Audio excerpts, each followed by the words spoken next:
Hey everyone, welcome back to another week of Coffee with Katie, where I talk about business and web design tips every week on Thursdays.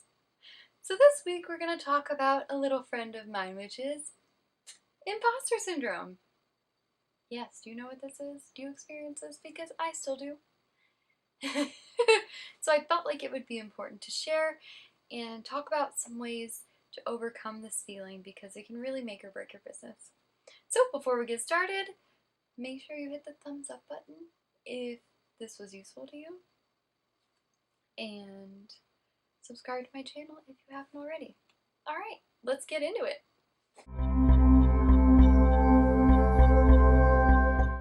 So, imposter syndrome, the thing that creeps into every business owner's mind at least once. Let's be real. So, you're probably wondering, if you don't know what imposter syndrome is, what is it? It's this feeling of doubt in yourself that you don't have the skills, you don't know enough, and people are going to find you out as a fraud. That you actually don't know what you're doing. And this is a very real feeling. It happens in the beginning of your business, it still happens to me. And it's a challenge. So recently, I was mocking up an estimate for a totally new project with a client I've worked for that I've probably billed like thousands of dollars to. And I was still afraid to send her this new estimate for this new project that she came to me for. Kind of ridiculous, right? It's like, you already know this person, you already know that she's going to pay you money, why are you afraid? Well, it's this doubt in yourself. You know, sometimes the self-doubt is really loud, other days it's not there at all. And I try to pay attention when I feel these things. Because if you don't, that fear can just run wild. And it can really knock you down and slow your progress. So, I wanted to share a little bit about what you can do, how this is a real feeling and it's natural, and how it can really make or break your business if you don't really take control and get your imposter syndrome under control, especially in the beginning. So, like I said, these feelings are totally natural and they are real. When you are experiencing imposter syndrome, it's real. It is a real fear. It's a real thing. You aren't trusting of yourself. You still might feel like you can't do it.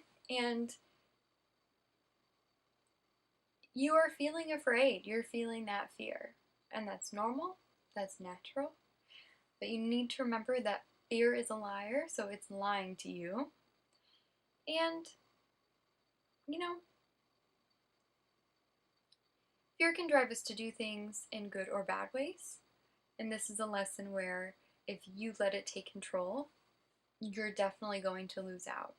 So in the beginning, you're going to feel a lot of imposter syndrome because everything is new. You're trying to figure things out. You're trying to carve your own path and figure out how to do this thing and that thing, and it is challenging.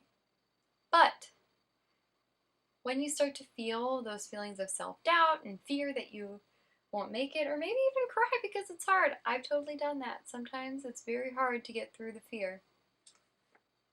Just know that it is okay.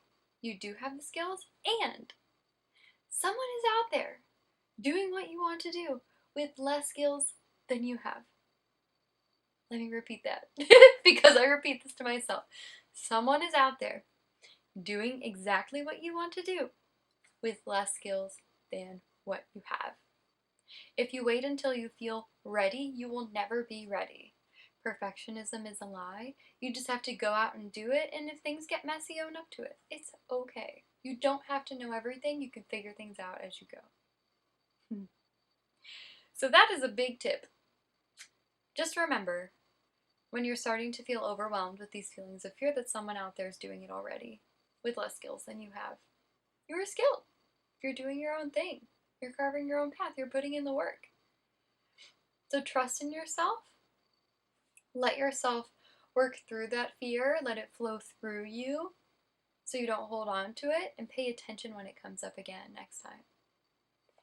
And a big reason why you want to make sure that you don't let this fear run your business and your life, you're going to miss out if you do. You're going to lowball quotes and estimates. You're going to take on clients that don't respect you. You're going to slow your business growth. All these things happen to me. I don't want them to happen to you. Take my experiences and learn from them, and then move through these challenges faster. Because it is hard. It's hard when you have clients that you don't particularly like.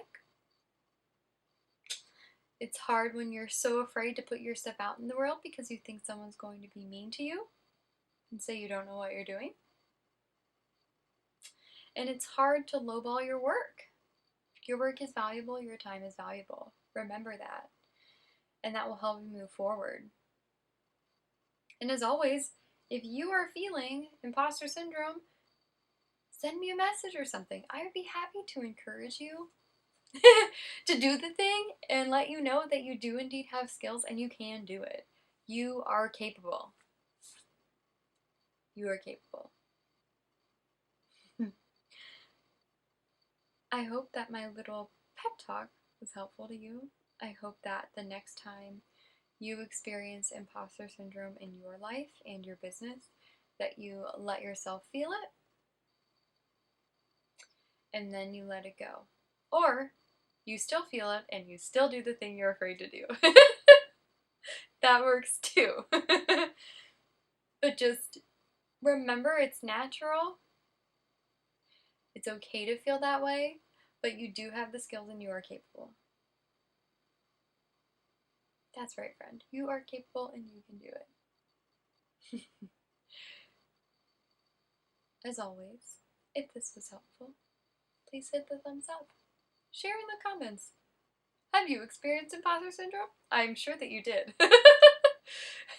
Please tell me a story about it. I want to hear how you overcame it so you can inspire other people as well. So I hope you have a wonderful day and thank you for tuning in. Goodbye now.